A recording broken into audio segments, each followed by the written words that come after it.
Sigh. I just can't stop sighing. I was on the verge of quitting my job when I was hit with an unbelievable situation. In my hands, I had a photograph from a matchmaking service. In it was a fair-skinned, beautiful woman. The other day, I was suddenly called into the CEO's office, trembling. I wondered what it was about as I went to listen. The CEO of a company we do business with wants to consult you. You know Mr. Johnson from the printing company. He has proposed a match for you with his daughter. Excuse me, I couldn't believe what I was hearing. Of course, I didn't know Mr. Johnson all that well. I had been invited by our CEO to play golf with him a few times, and we had only chatted a little. Why me? What for? I was filled with nothing but these thoughts. Mr. Johnson's company is a fairly large corporation. A match with the daughter of such a distinguished company CEO seemed impossible. With all due respect, I've had to check with him several times. They definitely want to arrange a match between you and his daughter. No way. While in disbelief, I took the envelope that contained the daughter's photograph. That night, I called my mom back home to talk about it. Well, isn't that a fine offer? Why don't you meet the lady at least? Yeah, but I'm thinking of turning down the matchmaking. I see. I'm sorry. It's because I've become like this. It can't be helped. It's not your fault, Mom. It's just age. I plan to quit my job soon and return home. The reason is that I need to take care of my mother, who has a chronic illness. Fortunately, I have knowledge related to programming. I think I can make enough for living expenses even if I work from home. We'll make do. But, Mom seemed unconvinced. But I can't bear to leave my frail mother alone at home. That's why I decided to move in with her. The next day, after returning from the office, I was walking to the convenience store near my house to buy dinner. Then, on a dimly lit side street I passed by, a woman was being hassled by a young man with a delinquent look. Hey, you bump into me and don't even apologize. What's that about? What's wrong with you? Why should I pay you and apologize when I didn't even bump into you? Hey, that girl is. I recognized the woman's face. On impulse, I called out to her. Kayla, long time no see. Hey, remember me, the attorney, Charles. We worked together on that case, remember? Oh, Charles, it's been a while. The woman responded to my words, perhaps catching on to my intent. Damn, some nosy guy showed up. Perhaps it was a mention of an attorney, but the man quickly left the scene. Are you okay? Yes, she answered in a faint voice, looking exhausted. I am. Yes, I recognized your face. You are Charles, my matchmaking partner, right? Yes, that's right. An awkward silence filled the air. She was unmistakably my matchmaking partner, the daughter of the client's CEO, Kayla. Why were you wandering around in such a place so late at night? After that, I had invited her to my place. If we had just stood there talking, that guy might have come back and done something. That's what I thought. I got lost, she stuttered. You didn't come here to subtly check up on me, did you? Her face turned startled for a moment before she continued. Yes, actually, that's true. At her words, I let out a big sigh. She must have been told by the CEO, her father, to suddenly have a matchmaking date with me.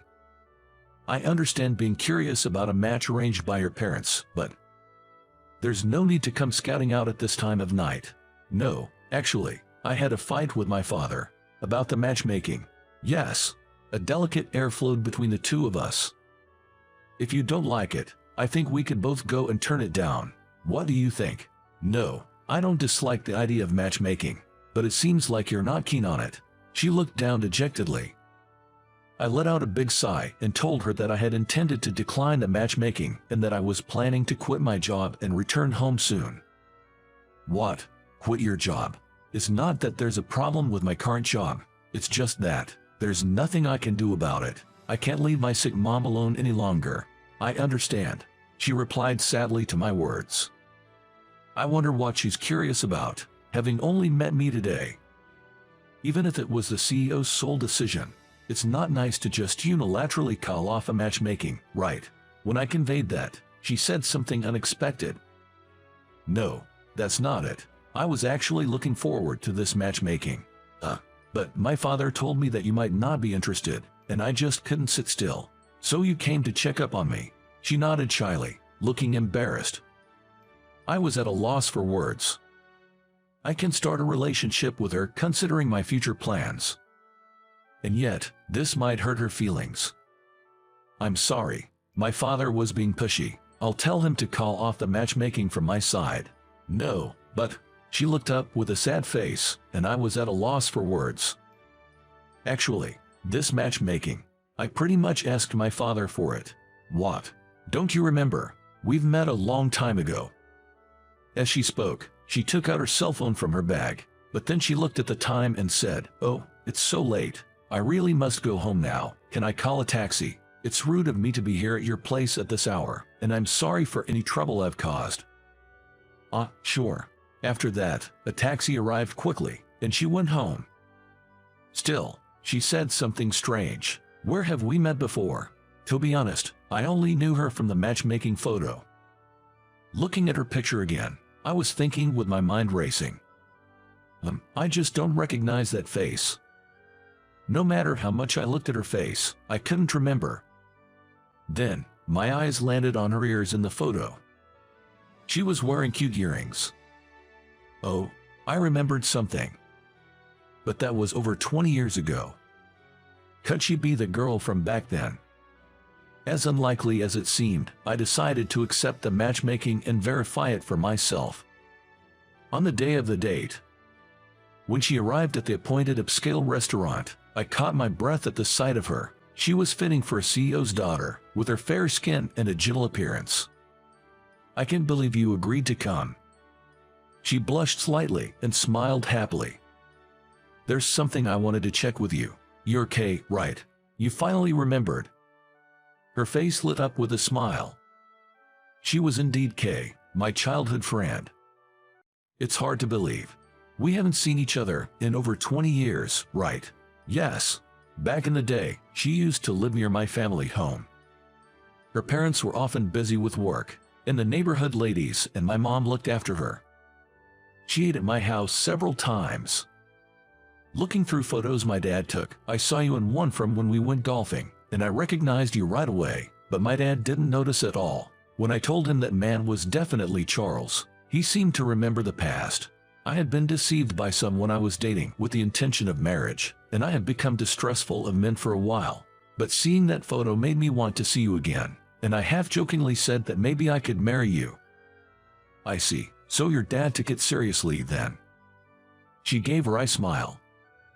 It seems her father, desperate for a good match for her and not finding any, seriously set up the matchmaking with me. But I really am thinking about marriage. Looking at her smiling face, I felt gloomy. I have plans to quit my job to take care of my mother at our family home. I don't even have another job lined up. I'll be without an income.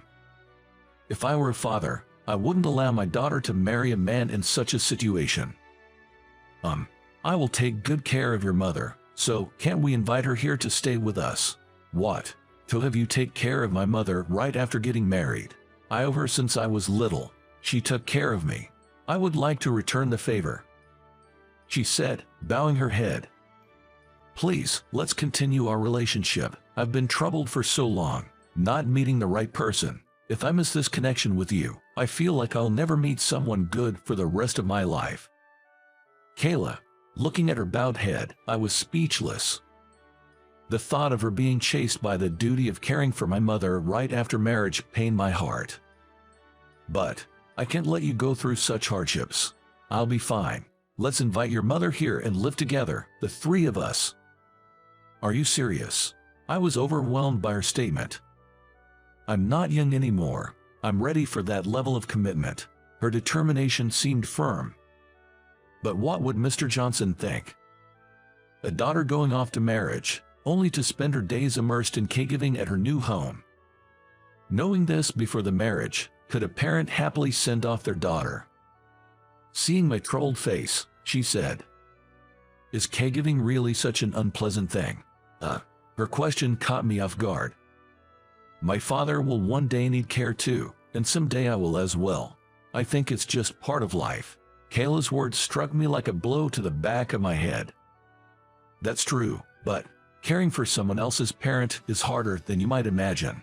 I was cared for by your mother. I ate the food she cooked for me, even though I was someone else's child. It's the same thing. Her honest words swayed my heart. It's a thank you. Think of it as thanks for your mother. And do you remember this? Saying that, she touched the sparkling earrings by her ears. They were a pair with 2 overlapping heart motifs, which my father once said he had given to my mother as a present, and she had always worn them as her favorite. When I would gaze at them because they were so sparkly and pretty, your mother gave them to me. Wear them when you're older, she said. I only have a son, so I can pass them on, she told me while laughing. I remember that moment well. The reason I realized that she was Kayla, my childhood friend, was because I saw those earrings, which my mother had given her.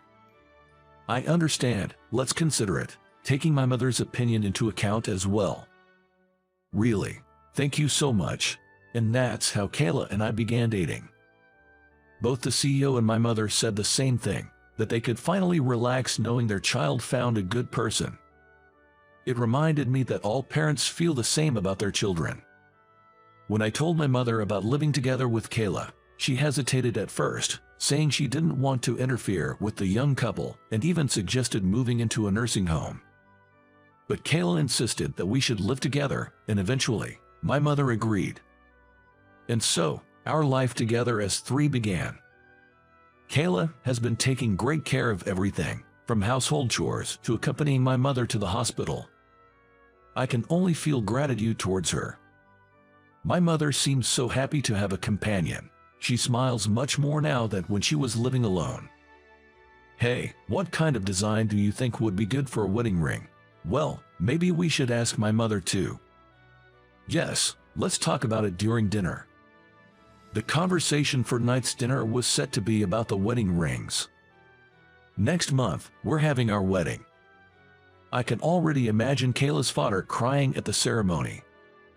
I smiled to myself at that thought.